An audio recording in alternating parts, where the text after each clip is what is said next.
Hola chicos, buenas tardes a todos.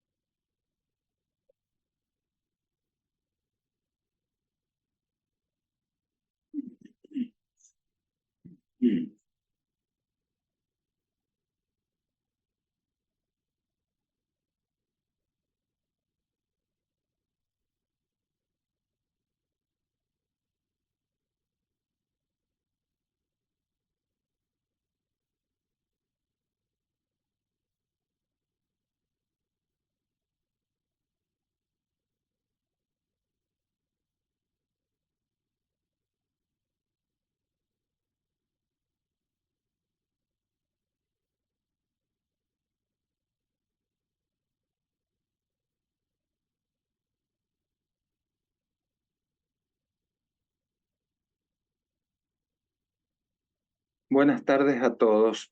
Ya en un ratito comenzamos cuando termine de admitir los alumnos.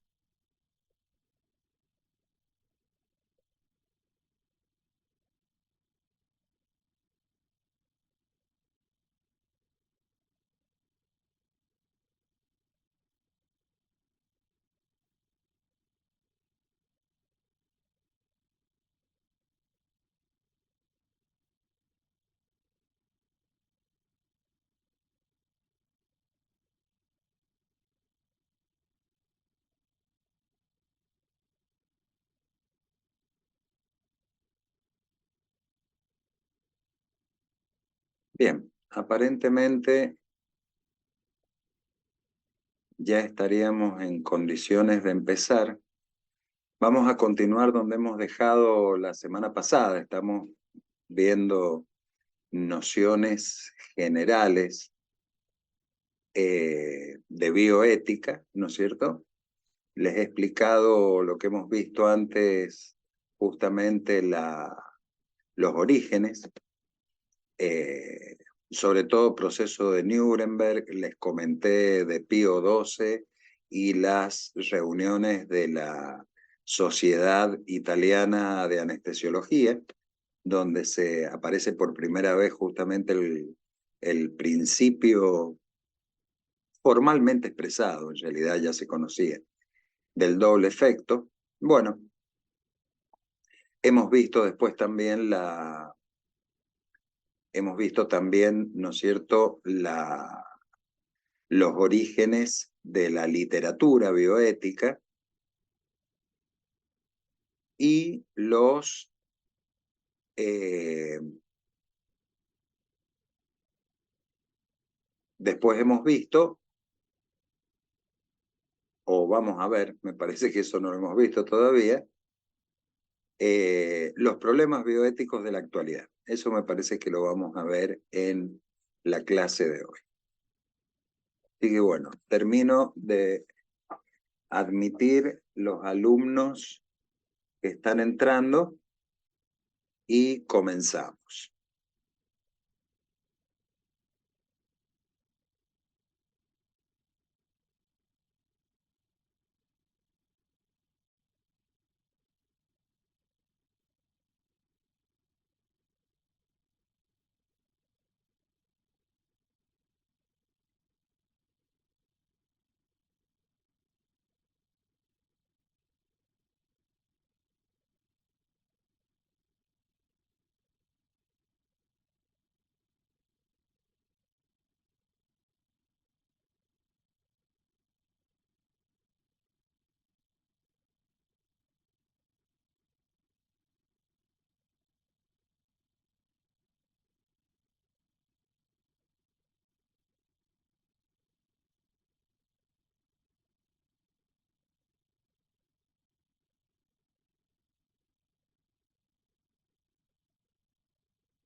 Bueno, vamos a empezar.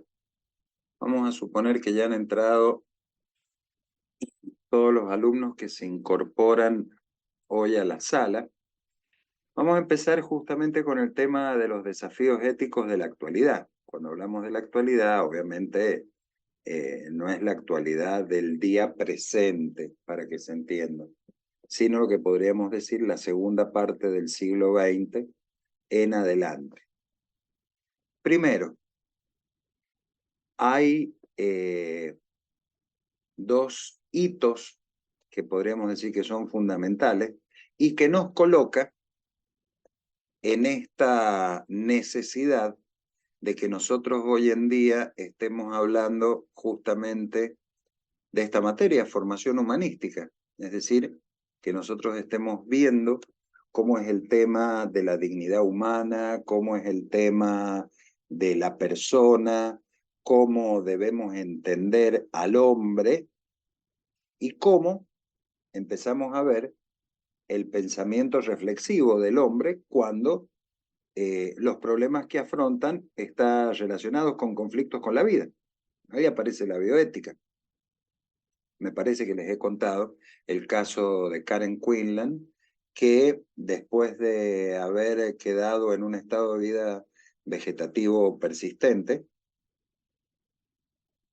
se la desconecta del respirador y sigue viviendo en forma autónoma. Es decir, por alguna circunstancia extraña propia de la naturaleza, mantiene un reflejo respiratorio que antes en realidad no lo tenía,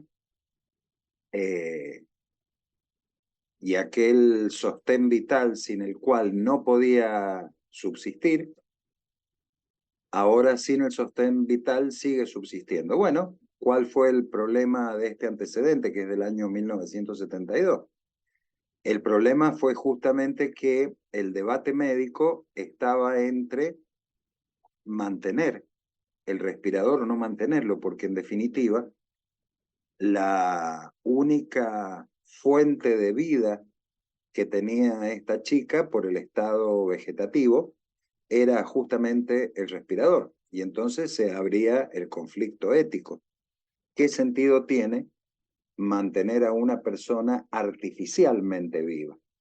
Bueno, retirado el soporte vital, o mejor dicho, no el soporte vital, sino retirado el respirador específicamente, la persona sigue viviendo, obviamente siguió siendo nutrida e hidratada hasta que finalmente fallece.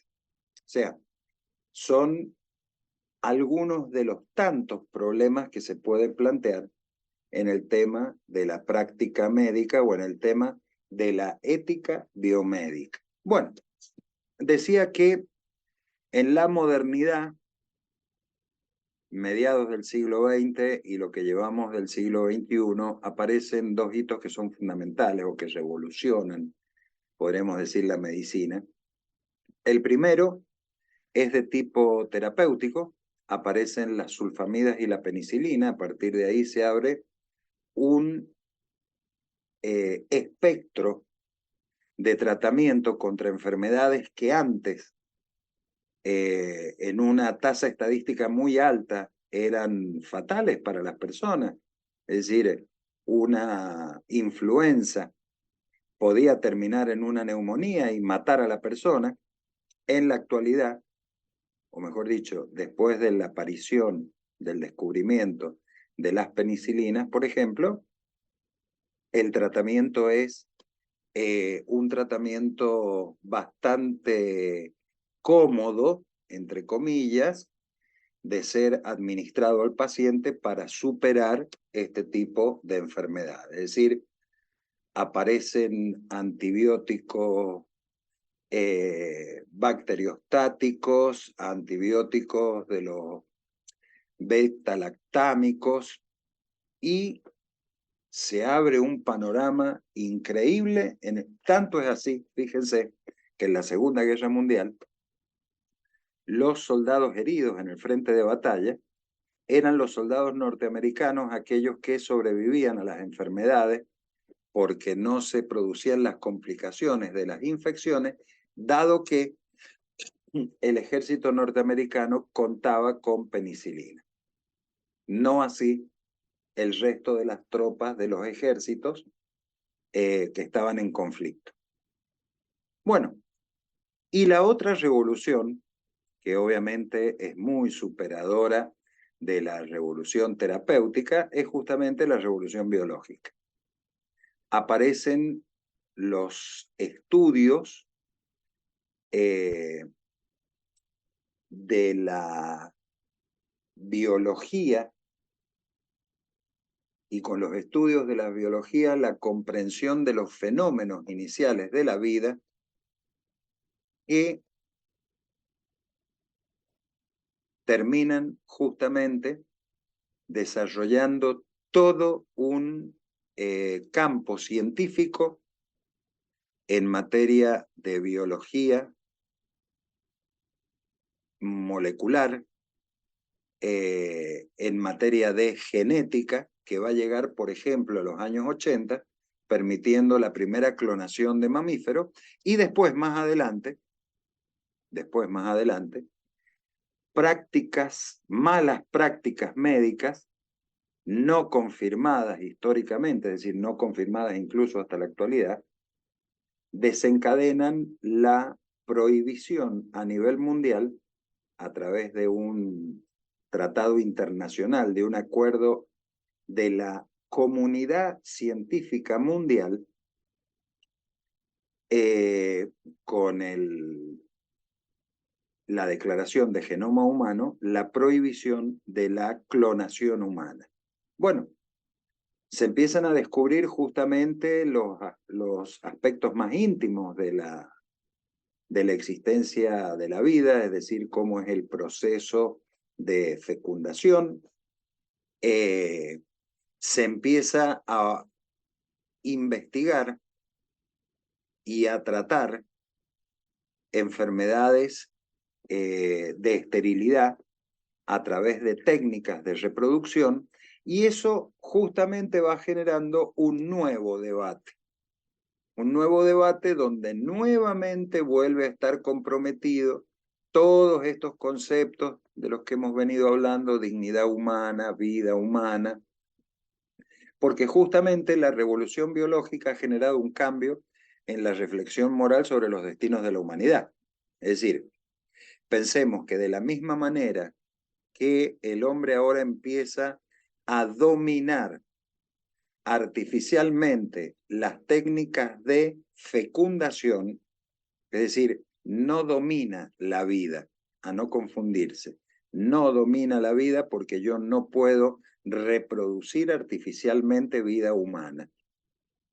Necesariamente requiero un óvulo y un espermatozoide para generar un nuevo sujeto o un nuevo ser humano.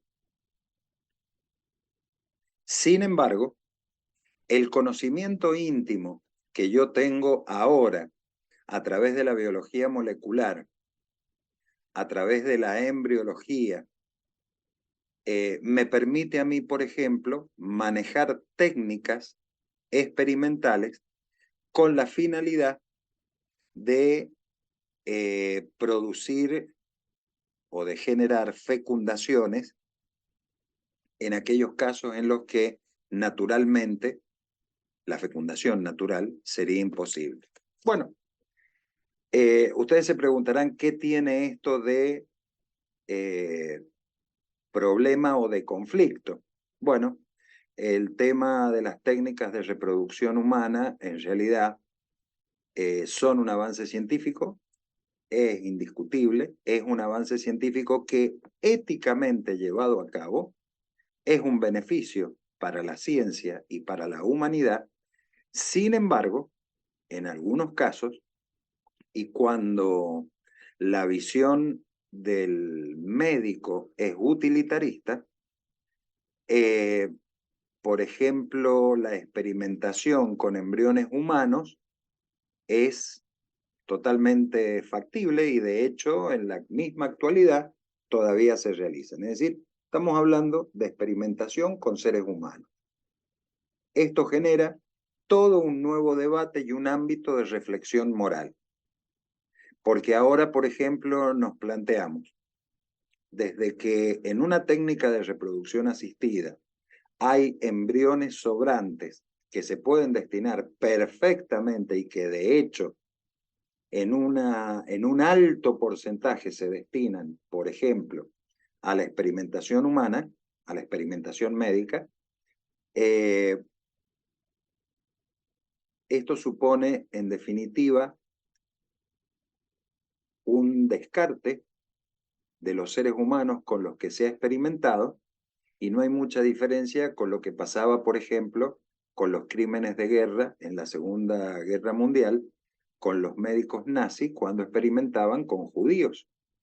O lo que en su momento pasaba, cuando hablamos de ética biomédica, con los experimentos norteamericanos en el estado de Alabama, en Tuskegee, donde justamente sobre una población negra de 400 mineros se los inoculaba con sífilis para ver cuál era el desarrollo que tenía esta enfermedad de transmisión sexual. Bueno, evidentemente que aparece, así como aparece un nuevo avance científico, aparece un nuevo ámbito de reflexión moral. Hay desafíos éticos que deben ser estudiados, hay desafíos éticos que deben ser comentados, y justamente eso es lo que nosotros vamos a empezar a ver ahora. Bueno, ¿cuáles serían los grandes avances, las grandes conquistas de la medicina actual? Primero, sistematización de métodos de investigación científica, lo cual es evidente, es decir, podríamos, así muy generalmente, comentar que mientras el médico de siglos pasados se encontraba con el descubrimiento, lo sorprendía cierta reacción y a partir de ahí se descubría aquel avance médico, como pasó, por ejemplo, con los antibióticos, con la penicilina, o como pasó, por ejemplo, con la pasteurización, el proceso de pasteurización de Louis Pasteur. Entrado el siglo XX, la postura del médico investigador, la investigación científica, es metódica y de carácter activo. Yo busco. Yo no soy un testigo pasivo, sino que yo activamente empiezo a profundizar en aquellos temas en los que yo quiero descubrir cuál es la mecánica, la fisiología, la posibilidad de tratamiento ante una determinada dolencia. Bueno, la medicina se basa ahora, y esto ya es excluyente, en la evidencia. Otro de los grandes avances es justamente el trial que hay entre la investigación clínica, la epidemiológica y la terapéutica en individuos sanos y enfermos. Otro de los grandes avances han sido los trasplantes de órganos. A esto deberíamos agregar ciertas técnicas de la cirugía cardiovascular, en las que, por ejemplo, Favaloro, en la Argentina, fue en su momento pionero a nivel mundial. Técnicas de reanimación y sostenimiento de pacientes que estén gravemente enfermos, es decir, de sostenimiento vital en pacientes que tengan enfermedades terminales, ¿no es cierto? Progresos en el campo diagnóstico y del tratamiento del cáncer, es decir, los protocolos en oncología, pero han variado de una manera absolutamente sideral en lo que hoy día se practica en oncología y lo que se practicaba hace 30 o 40 años. el desarrollo de una amplísima gama de vacunas que en la actualidad hasta previenen algunas enfermedades de transmisión sexual como el HPV.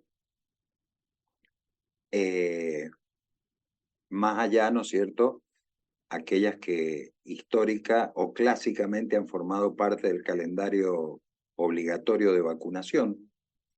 Nuevas fronteras abiertas cuando se habla de los problemas inmunológicos y específicamente del SIDA. Hablamos también de nuevas fronteras científicas que son fruto de la investigación, la medicina reproductiva,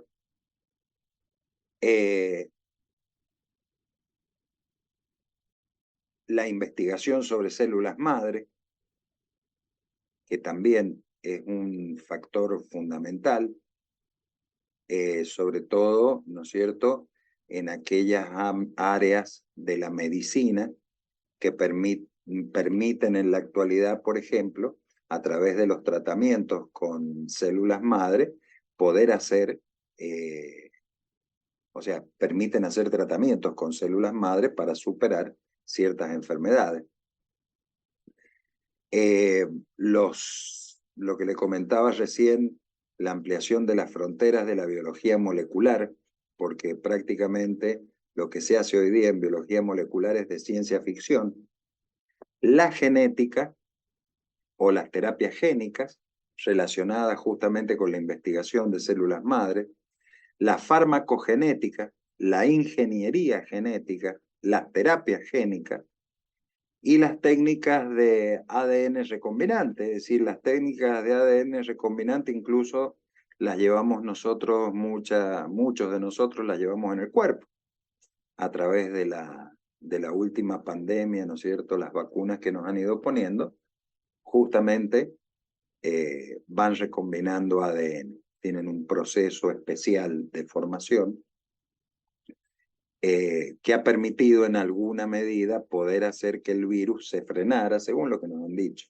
Hay teorías conspirativas que dicen que todo esto fue mentira, pero suponiendo, teniendo buena fe y suponiendo que todo lo que se nos dijo en pandemia fuera cierto, estas terapias de ADN verdaderamente han sido un factor decisivo para que la pandemia fuera reduciendo su intensidad y volviéramos a un mundo de relativa normalidad. Bueno, ¿cuáles son los problemas? Fíjense que hemos hablado de toda una serie de avances que se producen en medicina, etcétera, etcétera, pero también se van generando problemas. Dentro de esos problemas, acá se mencionan dos: la corporalidad humana y la procreación, y la denominada eugenesia selectiva. Yo a esto le voy a agregar un tercer problema. Primero vamos a leer lo que está en el recuadro central, porque dice que cuanto más potente, eficaz y adelantada se vuelve la medicina, mayores son los desafíos a la bioética y más rigurosas, mejor conocidas y definidas deben ser las normas de protección a los individuos. Si nosotros hablamos de la comercialización de la corporalidad humana, ¿qué es lo que quiere decir esto? Bueno, ni más ni menos de que muchas veces cuando nosotros hablamos de la comercialización estamos en esa situación de tensión en la que por todos los medios y las vías legales posibles debemos evitar que al ser humano se lo cosifique de modo tal de que sea una cosa portadora de órganos que permitan que otras personas que tienen dolencias puedan superar sus enfermedades mediante trasplante.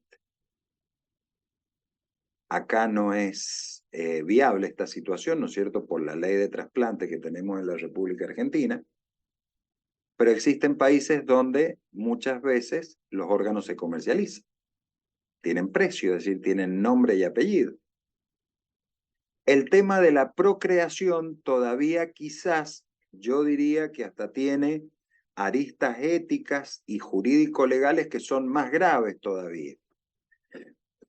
Porque si nosotros partimos de la base de que el ser humano comienza a existir desde el momento mismo de la fecundación, y a partir de ese momento, la combinación de esas dos células diploides, el óvulo y el espermatozoide, generan un ADN con 46 cromosomas que es absolutamente autónomo y autoorganizado y comienza a desarrollarse con independencia, en este caso del ente del cuerpo anfitrión, que sería el útero materno.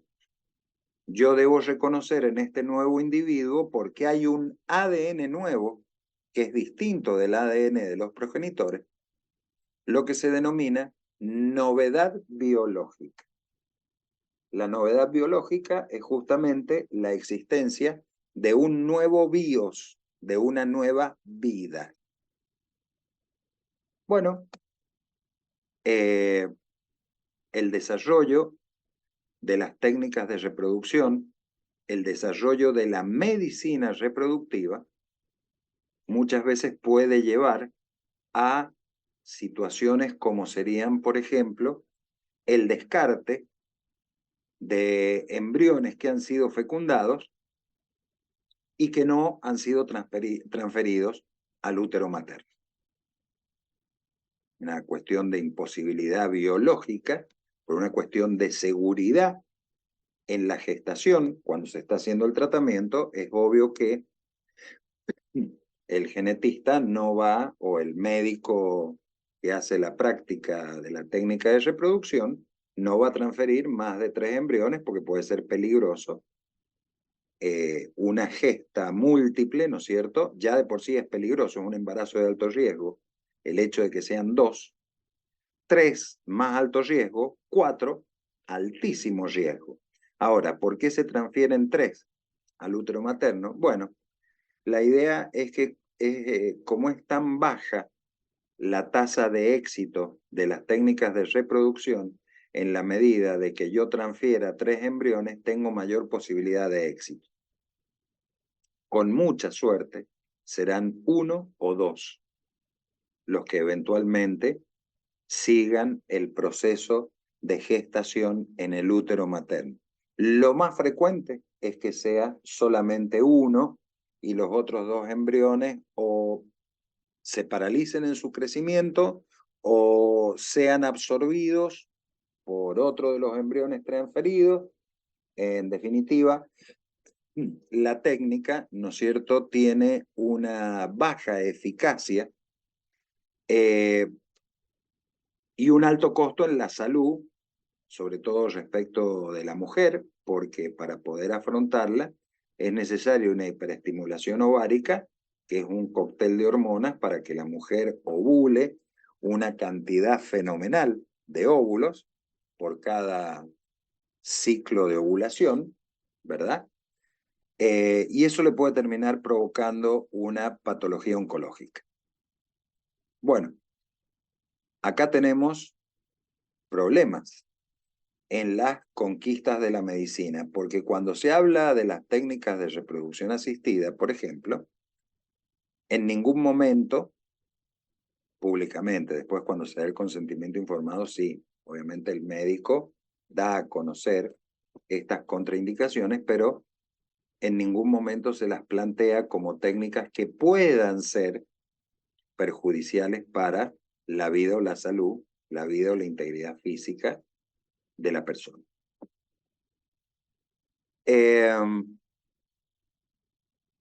Dentro del campo de la comercialización de la corporalidad humana y en el ámbito de la procreación asistida, también encontramos muchas veces las situaciones de cosificación de la mujer, como es, por ejemplo, en el caso del vientre de alquiler que actualmente se le busca dar una figura en la Argentina, no está reconocido dentro del derecho argentino, no está receptado dentro del derecho argentino, pero se lo pretende hacer ver como una especie de acto de generosidad, la maternidad subrogada. Esto de que yo utilizo un útero, el útero de una mujer, para la fecundación, es decir, para que continúe el proceso de gestación después de haber fecundado el embrión o los embriones. Bueno, evidentemente que yo estoy cosificando a la mujer.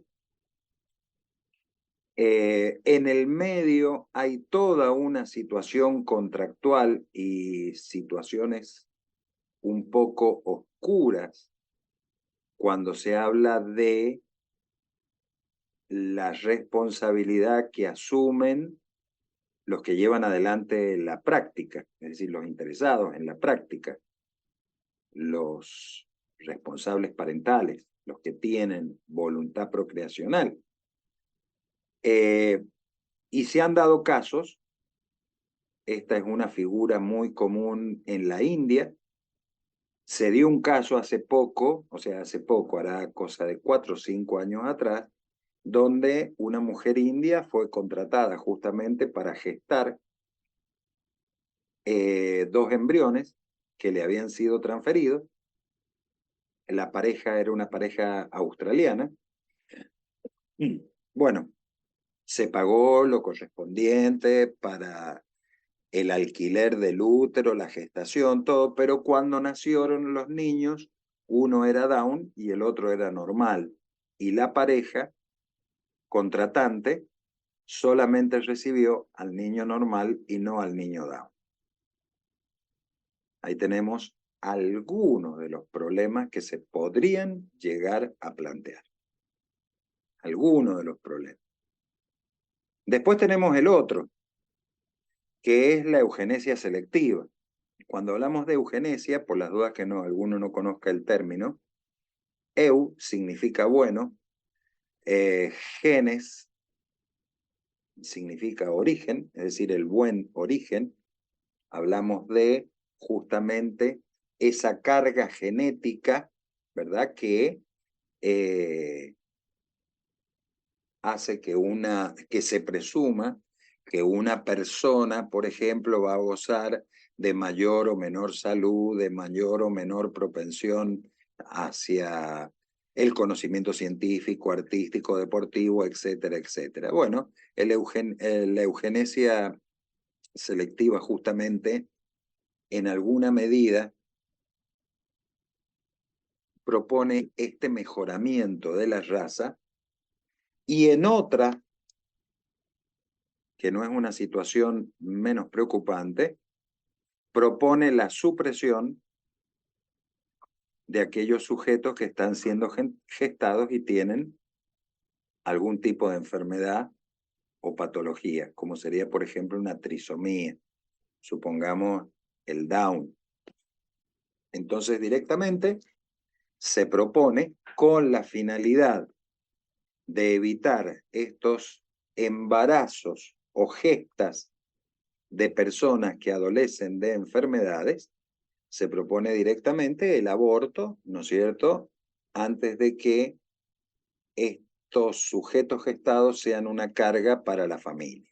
Bueno, esto genera un serio problema ético y un serio problema moral, porque justamente la integración, por ejemplo, de un niño Down o de un niño, por ejemplo, con espina bífida, que a lo sumo el mayor problema que puede llegar a tener es el día de mañana, ¿no es cierto?, la incapacidad para poder moverse por sí solo.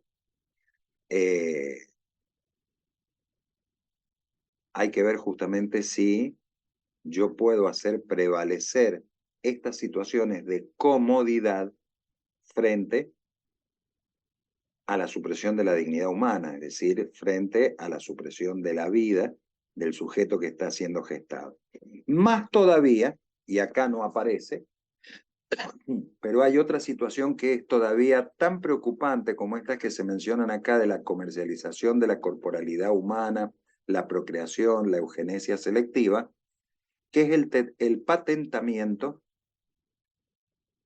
del genoma humano. Es decir, en el avance científico se ha llegado a un punto donde las terapias génicas permiten incluso determinar qué tipos... A ver, discúlpenme un segundito.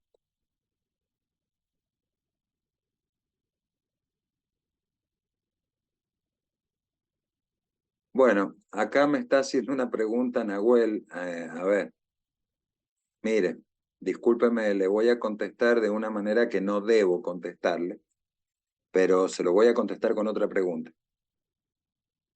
¿Qué debe hacer su familia si usted hoy día se enferma? No lo puede abandonar, no lo puede tirar, se supone que es un ser humano, y entonces, como tal, debe ser protegido y cuidado dentro del seno familiar, de la misma manera cuando se detecta que un niño, por ejemplo, tiene estas trisomías, tiene un síndrome Down, por ejemplo, eh, no es la solución el aborto, es decir, no es la solución matarla. No cabe, no, matarlo, no cabe la pregunta esta de, bueno, ¿qué es lo que hacemos? No hacemos nada. Se lo cuida como cualquiera cuida a sus hijos cuando son chicos, se lo va mandando a la escuela, se lo estimula, y ese niño el día de mañana puede ser una persona perfectamente útil y productiva dentro de una sociedad. Eh, por ahí se cree que muchas veces es una carga para la familia tener un niño Down. Bueno, también puede ser una carga para una familia tener una persona diabética a cargo. O puede ser todavía más gravoso, mayor pesada la carga, cuando una persona dentro de un grupo familiar tiene un familiar que tiene una enfermedad mental. Yo por eso no lo abandono, no es causa para abandonarlo. Entonces, estos son justamente los problemas éticos que se van planteando cuando yo entiendo que en una sociedad es molesto brindar ayuda a aquel que la necesita. Es decir, es una carga, es molesto, no deberíamos, ¿por qué lo debo soportar? Prefiero suprimir a este hijo y tener este otro. Esas son decisiones que la persona no puede tomar. Suprimir una persona porque tiene una enfermedad. Porque hasta incluso esa persona que padece la enfermedad perfectamente puede ser un sujeto productivo dentro de la sociedad. Entonces, bueno, se van planteando justamente estas salidas fáciles, pero todavía hay una cuestión más difícil ¿cómo les puedo decir?, de analizar y que está relacionado con los problemas que plantean las conquistas de la medicina, que es justamente el patentamiento del genoma humano. El grado de profundidad en el conocimiento de la genética ha llegado incluso a que ciertas terapias, la determinación de ciertos genes que pueden o no colaborar en la producción de enfermedades, esté relativamente avanzado y tenga un cierto grado de éxito. Entonces aparece otro problema, que es el problema de la propiedad intelectual. O sea, Si yo hago el descubrimiento que tal gen de tal cadena de genes es el que provoca tal enfermedad, la pregunta sería, ¿yo puedo patentar ese descubrimiento y que solamente utilicen la información o el mecanismo de tratamiento de la enfermedad aquellos que me paguen a mí por el tratamiento? Es decir, estaríamos patentando al ser humano o el genoma del ser humano, cosa que en la Declaración Universal de Genoma Humano está absolutamente prohibida. Es decir, el genoma humano es absolutamente libre y no puede ser nunca objeto de un derecho de propiedad intelectual. Sería una situación ya por demás inmoral que yo, por ejemplo, reconociera ciertas cualidades o características de los genes, pero no permitiera ciertos tratamientos porque hay un derecho intelectual en el manejo de esos genes o de las terapias, ¿verdad? Para modificar esa información genética que puede ser un gen recesivo que produce una determinada enfermedad.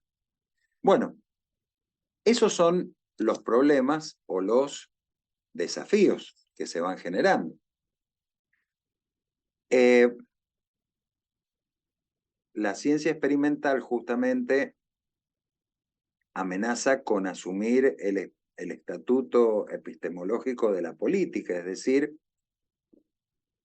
cuando se habla de política, se dice esto de estatuto epistemológico, es decir, el espíritu, para que se entienda, así como en la política se dice que la política es el arte de lo posible, porque yo, a través del diálogo, del consenso, puedo llegar a obtener soluciones que hubieran sido impensadas en otros momentos históricos de los países, qué sé yo. A través del diálogo, en una de esas algún día nos devuelven las Malvinas.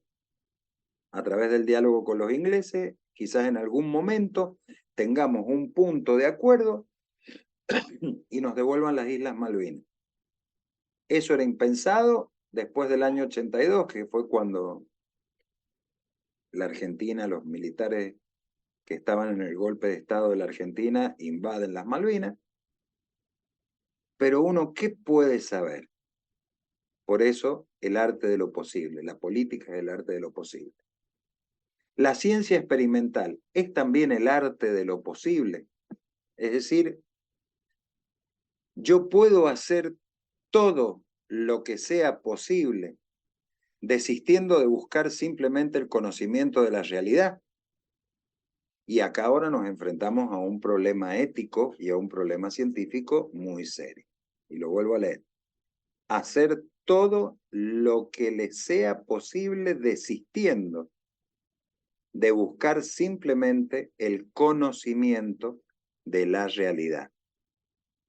Esto, si se quiere, resume el espíritu de la investigación médica de los nazis durante la Segunda Guerra Mundial. Tratar de hacer todo lo que pueda en el sujeto en el cual estoy investigando, el ser humano en el cual estoy investigando, simplemente para ver qué dato puedo obtener. Es decir, no busco el conocimiento de la realidad, voy más allá. Quiero saber qué puedo hacer yo, qué puedo inventar, hasta dónde puedo investigar.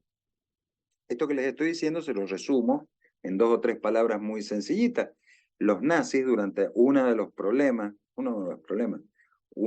las cuestiones que siempre atormentaron a los médicos nazis, era justamente la resistencia humana a las bajas temperaturas del agua. Entonces buscaban a través de distintos tratamientos, de distintas formas de potenciar o de preparar a la persona para que fuera más resistente a las bajas temperaturas. Y eso lo experimentaban con seres humanos. Entonces decían, este judío, después de haberle dado tal o cual droga, aguantó tanto. Al otro judío que no le dimos nada, le dimos placebo, aguantó tanto. Prácticamente lo mismo aguantaba uno que otro. Entonces seguían investigando y seguían investigando y seguían investigando. ¿Cuál era el objeto de esa investigación? No es el conocimiento de la realidad. El objeto de esa investigación es justamente determinar, por una cuestión, hasta si se quiere, de orden ideológico, cómo se comporta el ser humano en ese tipo de situación. Bueno, acá Agustina Salina me dice como los gemelos de Mengele. Bueno, justamente una de las obsesiones que tenía Mengele era con el fenómeno de la gemelación. Porque el fenómeno de la gemelación, en el mismo momento que se produce la singamia, es decir, el espermatozoide penetra el óvulo, no se conoce a ciencia cierta, está descartada ya la idea de la estrangulación. ¿Han visto en carnaval cuando uno agarra una bombita de agua y la tuerce en dos partes que quedan como dos globos? Ese sería, ¿no es cierto?, el mecanismo que siempre se le asignó a la gemelación.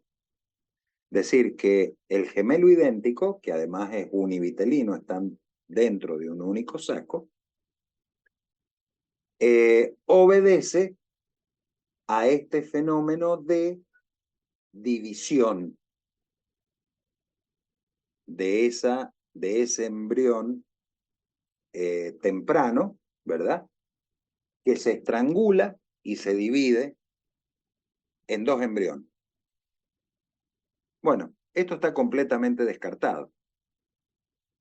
Mengele justamente tenía una obsesión con el tema de la gemelación. Lo que pasa es que en la época de Mengele no estaba el instrumental, no estaba a disposición el instrumental que después se tendría más adelante, como por ejemplo los embrioscopios, que permiten, ahora sí, ver cómo es el desarrollo y la morfología de los embriones.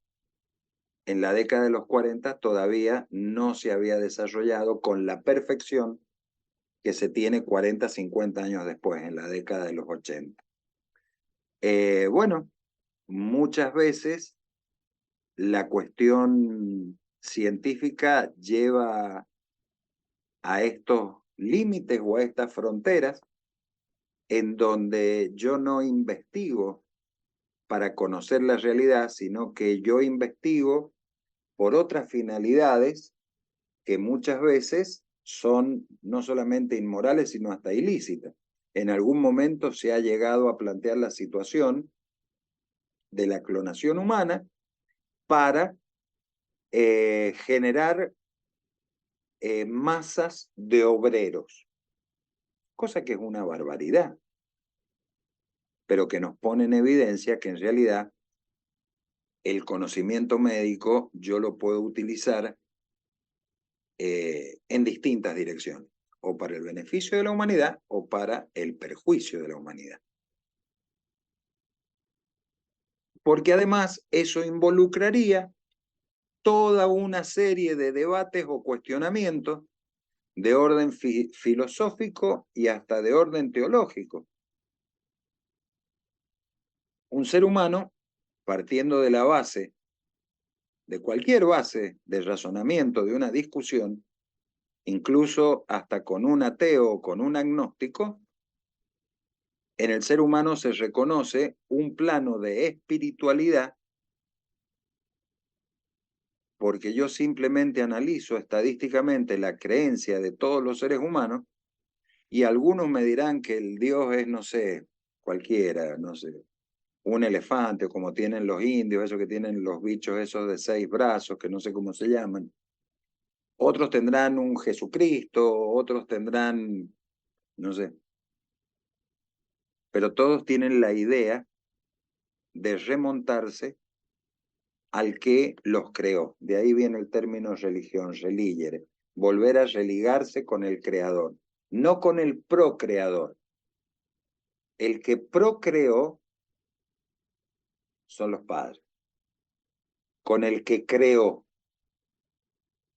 el que nos hizo a todos en un primer momento.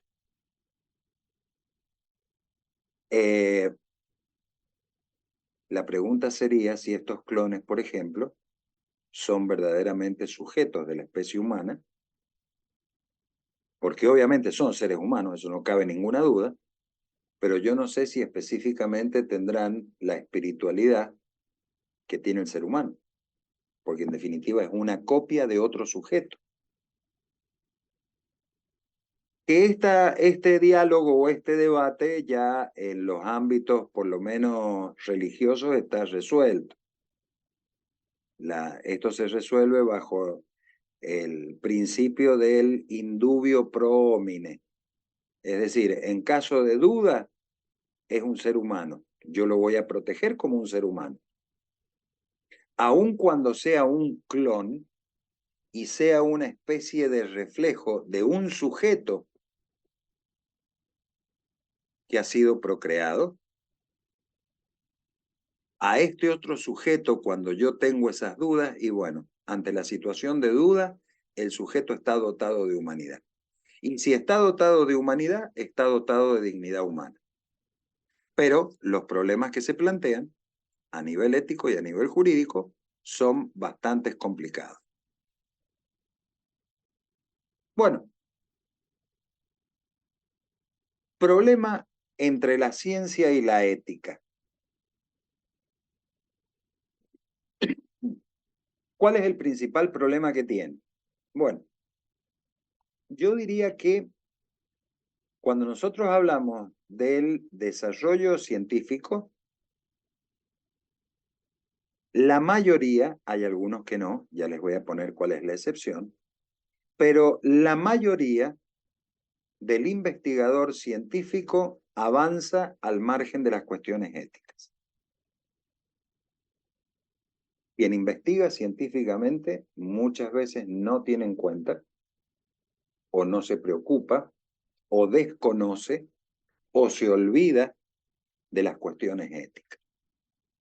Entonces, por ejemplo, cuando yo estoy investigando la reproducción humana asistida y yo necesito un sujeto de experimentación lo más apto posible, ¿qué es lo más apto posible? Un embrión humano. Y muchas veces en el afán de alcanzar un determinado resultado, yo utilizo un embrión humano que es un ser humano y lo sacrifico la vida de esa persona para llegar a determinar, no sé,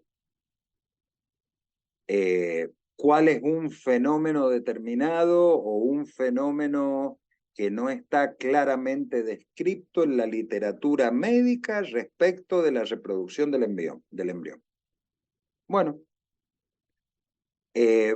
muchas veces esta cuestión de que la ciencia avanza al margen de las cuestiones éticas nos lleva justamente a tratar de buscar algún límite, es decir, una instancia de reflexión donde haya, por ejemplo, algún límite. ¿Qué es lo que sería esto? Lo que dice el párrafo inferior, tratar de suplantar la investigación con embriones humanos utilizando células madre. Es una alternativa para no matar gente. Lo cierto es que la ciencia muchas veces está despojada del pensamiento ético. Y hay algunos hay algunos, por ejemplo, el padre de la genética mundial, que es el francés Jérôme Lejeune, que él fue el que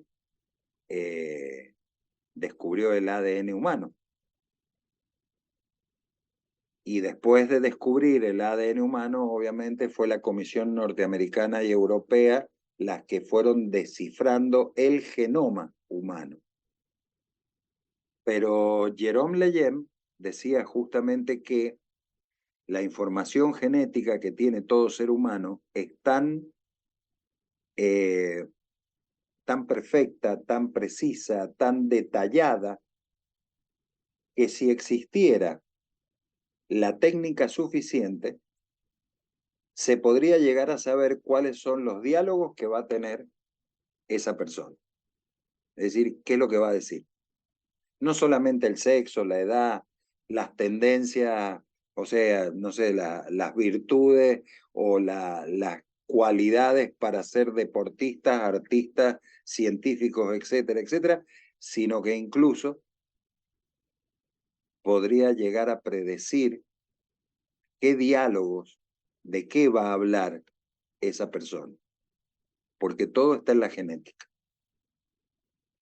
Más allá, como yo siempre les recuerdo, de que hay factores epigenéticos que están alrededor, que son los que terminan haciendo el producto hombre en un determinado momento. Es decir, yo puedo tener 10 embriones de Maradona. Seguro que no me van a salir 10 Maradona, porque no han sido solamente los factores genéticos, ha sido el entorno social, esos factores epigenéticos, eso que está alrededor de la persona, lo que en realidad terminaron formando a este deportista que en realidad era un superdotado. O como por ejemplo pasaría con Messi en la actualidad. Todos deben conocer a Maradona, por lo menos los hombres deben saber quién era Maradona, pero en el caso de Messi, por ejemplo, si bien es otra clase de jugador, también se podría decir, yo puedo sacar 50 clones de Messi y no me va a salir un Messi. Algo ha habido en algún momento de su existencia que muchas veces no está relacionado con la genética, o sea, debe haber genética de por medio, obviamente, pero que hace que ese sujeto termine siendo un superdotado en ese deporte. Bueno,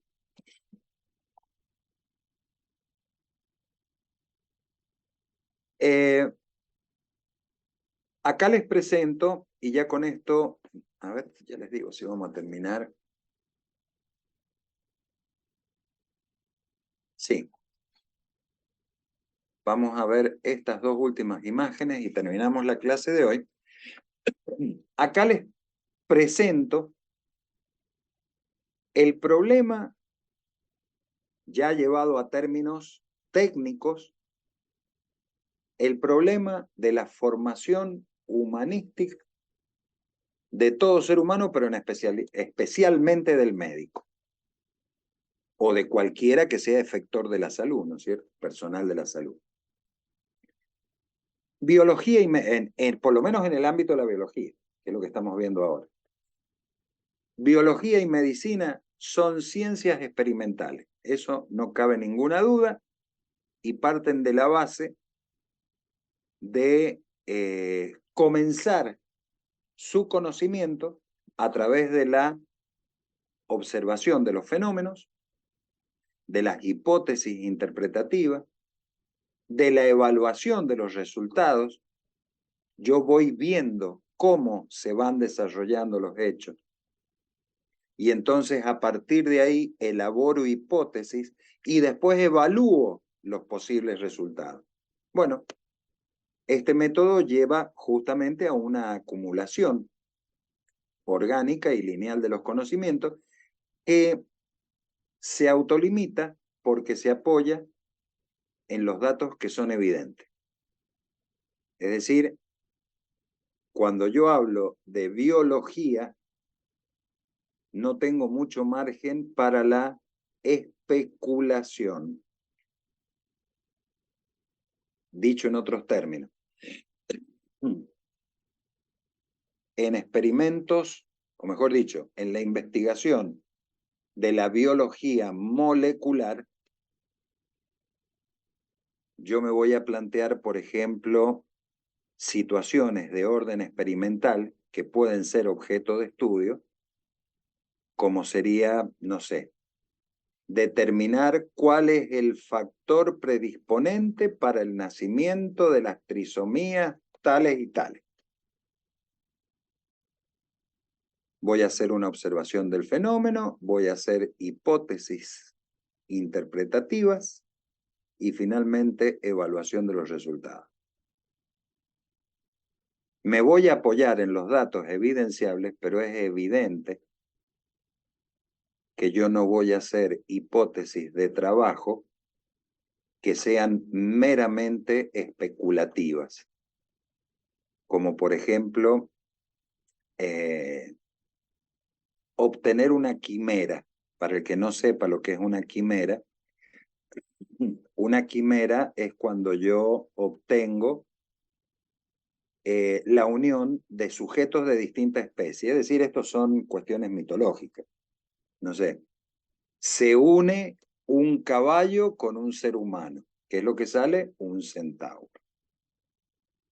Yo uno el óvulo de una mujer con el espermatozoide de un orangután. ¿Qué es lo que debería salir? Bueno, un sujeto que tenga una fuerza inmensamente superior a la del ser humano. Esas son quimeras.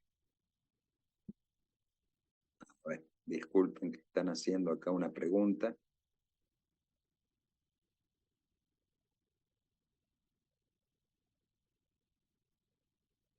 Claro, pero no me acuerdo qué es lo que es el minotauro. Ese no me acuerdo qué es lo que era. Pero, por ejemplo, eh, ya que estamos en tren de hablar estas cosas, ustedes han visto, por ejemplo, los mitos de la sirena. Bueno, los mitos algún día les voy a pasar, si tuviera tiempo se los pasaría. ¿De dónde salen esos mitos? Esos mitos de la sirena o que tenían en la antigua Grecia de los hombres que pueden respirar abajo del agua y todas esas cosas, en realidad son alteraciones de enfermedades genéticas. Hay, no me acuerdo ahora el nombre de la enfermedad, pero sí tengo las fotografías y las imágenes de las personas que tienen los miembros inferiores, es decir, las piernas y los pies, unidas. Entonces da la sensación de que fuera un sujeto que la parte inferior es un pescado. Y en realidad no es así. Por darles un ejemplo de algunas situaciones de la mito. Bueno, no me acuerdo cómo se llama el cíclope. El cíclope es la persona que nace con un solo ojo. En la mitología griega, el cíclope era un sujeto superdotado en fuerza que justamente tenía un solo ojo. Pero en realidad es una enfermedad genética. Es una enfermedad genética. Ya algún día, si lo encuentro, se los voy a pasar para que lo vean porque es relativamente interesante cómo esos fenómenos, que obviamente se registran, son empíricos, se registran por la experiencia. Yo estoy viendo el bebé. Profe, pero no muestre imágenes de la ciclopía porque es horrible. Bueno, depende porque, a ver, el que yo tengo es en realidad de un feto muerto, donde el mismo obstetra, después de que ha nacido el bebé y le han sacado las mucosas, esas que tienen al momento de nacer, ¿no es cierto? Les tira el tejido de la frente y se ve claramente que es un solo ojo, pero se ve perfecto, es increíble. Entonces, imagínense ustedes eso, 3000 años atrás, la cantidad de mitos que podrían haber sacado de ver un bebé, ¿no es cierto?, que nazca en que nazca, ¿no es cierto?, en esas condiciones. Bueno, hay miles de situaciones genéticas. Bueno, ¿qué quiero decir con esto? O sea, no me quiero desviar. Quiero decir que cuando hablamos de biología y medicina, siempre hablamos de ciencias experimentales. Cuando hablamos de la investigación bioética, nosotros tenemos que tener en cuenta que hay una exigencia deontológica que abarca todo el proceso. Y les empiezo a aclarar qué es lo que es esta palabra rara, deontología. Hay una exigencia ética. Yo no puedo hacer lo que se me da la gana, yo debo hacer lo que debo hacer. Y lo que debo hacer respetando la dignidad humana. Les voy a hacer un pequeño comentario respecto de esto que me parece a mí fantástico y se lo tendrían que saber de memoria todos los médicos, el Código de Deontología Médica de la Sociedad Argentina de Medicina, porque es espectacular. Y dentro de las cosas que dicen, miren, en los años 2002, 2003 nos andábamos matando a tiros nosotros por el tema del encarnizamiento terapéutico o del ensañamiento terapéutico. El Código de Deontología Médica de la República Argentina, 30 años antes, ya había determinado que no es ético que un médico mantenga en forma artificialmente con vida a un paciente. ¿Por qué lo hacen? Esa es la cuestión. Lo hacen muchas veces para evitar la judicialización de la conducta del retiro del soporte vital. Es decir, que lo desconecte otro. Yo no lo desconecto porque en una de esas yo me como un juicio, ¿no es cierto?, por abandono de persona. Bueno, quiero justamente explicar que la investigación bioética parte de una base ética. Necesariamente. Yo no puedo hablar de bioética si no tengo bien en claro desde dónde estoy partiendo y qué concepción tengo yo. Si yo, como investigador, tengo presente que la vida humana es un rasgo esencial de la dignidad humana, entonces yo ahí tengo un punto de partida. Habrán otros que dirán, mire, a mí en realidad poco me interesa el tema de la vida humana, me interesa el desarrollo de la ciencia. En la medida de lo posible, no matemos mucha gente. Y entonces ahí tendríamos un relativismo, como pasa, por ejemplo, con el principialismo norteamericano. ¿Qué es lo que están hablando acá?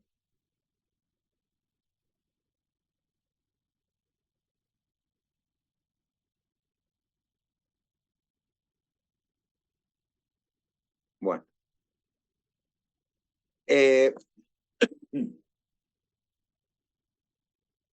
En el análisis de la investigación bioética, debo necesariamente tener presente la metodología experimental. Y yo se los he mencionado varias veces cuando les he hablado del principio del doble efecto. Se mantiene el respeto a la dignidad humana cuando la mujer que es paciente oncológica y está embarazada opta por hacer el tratamiento de quimio, a pesar de que sabe que el feto que está gestando se va a morir, pues no va a resistir la quimio. Eso se llama principio del doble efecto. Hay una postura ética. La postura ética es salvar la vida. No es matar al niño, no es matar al niño que se está gestando. Bueno, yo tengo que ir teniendo esas situaciones experimentales presentes. Y así como eso hay millones, no terminaríamos nunca si nos pusiéramos a hablar todos los conflictos éticos con la vida. Transparencia de los procedimientos. Esto les voy a decir dos cosas. Primero, en materia de investigación médica o en materia de investigación científica, se hizo hace no muchos años, hace cosa de 10 años atrás, una investigación sobre la investigación, para que se entienda. Y se llegó a la conclusión que el 25% de los trabajos publicados en revistas científicas de medicina o eran plagio o habían sido realizados sobre la base de resultados inconsistentes con la realidad. Es decir, que eran mentiras. Era todo una chantada, para que tengamos una idea. Entonces, la transparencia de los procedimientos es fundamental. Comunicación de los resultados. En la comunicación de los resultados tiene que haber veracidad y un análisis correcto. La reflexión bioética nunca va a estar completa si no se tienen en cuenta los medios y los fines de la investigación. Entonces acá aparece lo que más adelante, si alguno ve la normación de investigación en seres humanos, ¿no es cierto? Lo que sería la justificación científica de la investigación en los seres humanos. Esto de decir, bueno, yo voy a hacer una investigación con un muestreo de 100.000 personas o de 500.000 personas para ver justamente que la queratina de las uñas se mantenga siempre vital con, no sé, con la utilización de un comprimido por día. Eso es irrelevante en la ciencia médica. No tiene sentido. Ahora, si me dicen que lo que van a hacer es la investigación sobre un fármaco que mejora la anticoagulación de los pacientes postoperados, es decir, para evitar los trombos y esas cosas en el postoperatorio, acá nosotros estamos hablando de un fin serio en la investigación porque contribuye científicamente al progreso de la ciencia médica. Es decir, la intencionalidad del proyecto, lo que yo busco que tenga verdaderamente una finalidad social y científica relevante. No mantener el cabello sin las puntas florecidas. Que en una de esas para un dermatólogo será muy importante. O no sé cuál es el especialista que se dedica al tema del pelo, de los seres humanos, del cabello de los seres humanos, pero que en realidad no es relevante. Bueno, ¿qué es lo que se debe? A ver, disculpe. No, ¿cómo va a ser peluquero? No me digas esa huevada. Está diciendo acá Sofía Martín peluquero. No, el médico que se dedica al tema de los pelos no es peluquero. Está muy equivocado. Bueno, exigencias de la investigación. Primero, cuando hablamos del objeto de la investigación, medios y procedimientos que se ponen en práctica y la claridad del proyecto. Para darles un ejemplo de algo que hicimos hace muy poquito en la Universidad Católica, con un tema de consentimiento informado, para una práctica quirúrgica hicimos se hizo el informe, esto lo hacen los médicos, yo no tengo la más perra idea, porque no soy médico, soy abogado, pero se hizo el informe del carácter ético y de la suficiencia de la información que se le brindaba a los pacientes en un proceso de revascularización de miembros inferiores como última alternativa previa a la amputación de miembros. Entonces ahí yo tengo un objeto de investigación, en este caso, la investigación de una práctica quirúrgica como último recurso.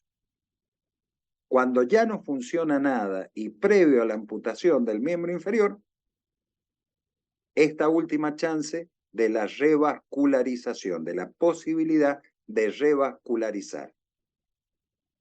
Ahí yo tengo claramente determinado el objeto de la investigación. La finalidad estratégica, bueno, es más que clarito. estoy tratando de evitar la amputación del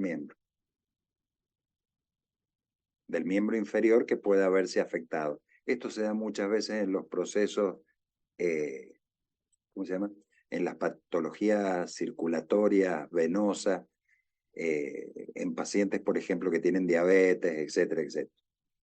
La reflexión bioética entonces no debe dejar de lado las preguntas que se hace el hombre. Es decir, ¿quién es el hombre? ¿Cuál es el destino? ¿Cuál es la dignidad y la trascendencia? Yo no puedo, en definitiva, hacer una investigación en la que sacrifique al ser humano. Y esto que les estoy diciendo, que está relacionado con una visión integral del hombre, es todavía mucho más grave y relevante cuando ese hombre que es objeto de la investigación es un niño.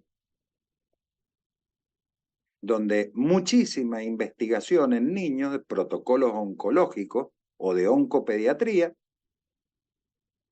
se hacen sobre la base de proyectos de investigación científica que son delicadísimos. Porque cualquier mala interpretación puede llevar justamente a la cancelación del proyecto de investigación, porque estamos hablando de niños que ni siquiera son competentes para dar su consentimiento. Lo dan los representantes por él. Bueno, llegamos hasta acá. La próxima clase les voy a explicar un poquito los modelos, porque esto que yo les he estado explicando acá, sobre todo en estas últimas imágenes, ya entramos a hablar de cómo es el pensamiento que tenemos o que deben tener ustedes como futuros médicos dentro de las ciencias de la salud. Entonces, para eso, vamos a ver esto que está acá, que lo vamos a ver en la próxima clase, que se llama Modelos Bioéticos de Referencia. Vamos a ver cómo piensan los médicos a nivel mundial. Hay dos corrientes de pensamiento que son las fundamentales, vamos a tratar de resumirlas para que las entiendan claramente. Bueno, chicos, terminamos la clase de hoy.